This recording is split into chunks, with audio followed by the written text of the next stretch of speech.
Hello and welcome to Traditional Painting the Digital Way. This is where I use digital painting apps to teach traditional painting techniques.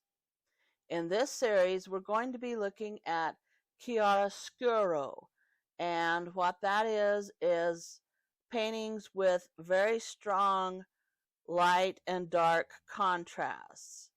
And there were a lot of painters that use this. And so here's the definition. Chiaroscuro, strong contrast between light and dark areas in a painting. I'm sort of paraphrasing that, but basically it's what Caravaggio and some of those painters used. Um, they would have it really dark in the background, and then they would put really light um, on their characters. They would add a lot of real light on the faces of some of their paintings, and they did a lot of religious paintings that way. And so they would light up some of the Jesus paintings, and it would just look like they had a light on their face. Anyway, here's some of the brushes that I use if you want to follow along with acrylic. Here's the canvas that I use. I use canvas board. You can also use stretch canvas, just whatever that you prefer. And then I also have acrylic colors that I use, and I use Grumbacher Academy mostly, but you can also use Liquitex or Holbein, just whatever brand of acrylics that you like. But Grumbacher Academy is what I use mostly. And here are the color names. Now keep in mind that they will vary sometimes in the brands. They won't vary a lot, but they will some. And so here I found a painting on, or a picture on Pixabay that I thought really showed the principles of chiaroscuro. And so as you can see, he's sort of fading into the background, and it's really dark behind him, but there's a real bright light on his face and on the right side of the painting, and it just kind of illuminates most of his features, and then they fade off into the really dark background, and there's not a lot of middle ground here. There's just a really high contrast between dark and light here. And so I think this is supposed to be a pirate, and I just thought that it looked really neat, and I wanted to go ahead and use this picture to illustrate those principles. And so here I'm just trying to draw his face, and even though you can't see all of his face, you need to go ahead and draw it in. And I'm using sort of the grid to get the lines straight on Infinite Painter. We're using the app that we're using is Infinite Painter for Android, and I wanted to go ahead and use the grid so that I could get the features on the pirate straight. And so I'm trying to get his eyes, and his eyes will be at the halfway point in the oval that you draw for his head. And so here I'm just trying to get kind of some straight lines going and make sure that I have the features straight. And so his eyes are going to be at the halfway point, and then you make another line between the chin and the eyes and make another halfway point, and that will be his nose. And then between the nose and the chin, another halfway point, and that will be his mouth. And so I'm just trying to get that correct here. We want to get the proportions correct. Even though you're not going to show maybe all of his face, you have to get your proportions correct, or it's not going to look right. And so I'm working on the ears too a little bit, the mouth. I just want kind of a generic look at first, because we want the features placed correctly. So I'm working on the mouth, working on the nose. He's got kind of a narrow nose, so I'll have to make sure that I keep that in mind. And then here I wanted to go ahead and do the ears. Now the ears are going to line up with the bottom of the nose and the top of the eyebrows. And I put the eyebrows just a little bit above the eyes, and you want to make sure that the top of the ear is kind of lined up with the eyebrows and the bottom of the nose. That's not true for everybody, but it's kind of a general guide. It's going to be kind of in that vicinity. And then here I'm adding a little bit of his hair and his neck. And now keep in mind that you don't want the neck to look real thin either. The neck goes all the way back behind the ears.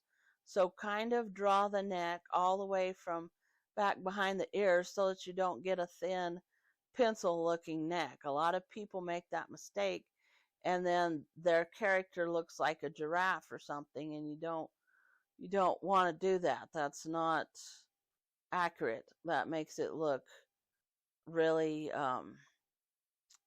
almost cartoony. If you're working on cartoons, that's fine, but if you want a realistic type of a deal, you don't want to do that. And so here I kind of drew in the hat as well. And if you're following along traditionally, you might want to draw this on another piece of paper and then transfer it onto your canvas. And if you're doing this digitally, make sure your sketch layer is separate. And so when you start painting, put it on another layer so that you still have that reference there on the bottom. And if you're doing this traditionally, save your tracing paper that you use to transfer it onto the canvas, and so that you can sometimes overlay it on top of the portrait and see if you're keeping the features in the right place. And so here I'm doing the background, and it's going to be dark. So you want a dark purple, a dark blue. I don't want this completely black looking, but we do want a really dark mixture of paint there. And so if you're following along traditionally, ultramarine blue, burnt sienna will make a really dark mixture. You can throw in some dioxazine purple, maybe even some phthalo blue, just something that makes a really dark background. And so here I'm sort of blending it in. I just want kind of a smudged look in the background. It doesn't matter if you keep brush strokes where people can look and see the brush strokes. You kind of want that because it adds interest to the painting. And then here I'm working on the hat, and again, you may not want it totally black because it's kind of a bluish look. The light is shining kind of blue on the hat, so you want to go ahead and sort of put in the shape, and you can use the filbert brush or the real oil or flat oil brush in Infinite Painter. And if you're following along traditionally, you can use your number 6 flat or a number 4 flat or some type of a brush like that. And here I'm just working on the hat, and we are going to let the hat fade into the background. So you want to go ahead and use a dark color for it. Maybe not totally black again, but kind of close to it, a really dark mixture. Maybe burnt sienna or ultramarine blue if you're following along traditionally. And then I'm also working on the dark shadowed side of the face. So I'm putting kind of a burnt umber color, a dark brown, and burnt umber if you're following along traditionally. And then make sort of a lighter flesh color for the face that is being exposed to the light. And so I'm using kind of some oranges, peach colors, And if you're following traditionally, a mixture of phthalo yellow green and alizarin crimson or any kind of red will add a lot of white to it, white acrylic gesso, and that will give you the light peach flesh tone colors for the light side of the face. And then here he's got dark hair, so I'm adding a really dark um, paint mixture for the hair. And again, you can use ultramarine blue, burnt sienna, dioxazine purple.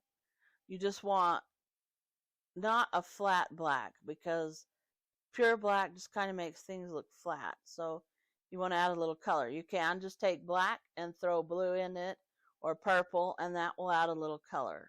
And then here I'm just kind of smudging the face out and smoothing the marks. An Infinite Painter, you can use any of the blending brushes there, or just some of the brushes set on blending. That's one of the nice things about Infinite Painter. So here's the end of our first Chiaroscuro study, and we're going to go ahead and continue in part 2 with adding some more details and things like that. So if you want to see that, then hit the subscribe button. Thanks everybody for watching. Thank you so much for your support.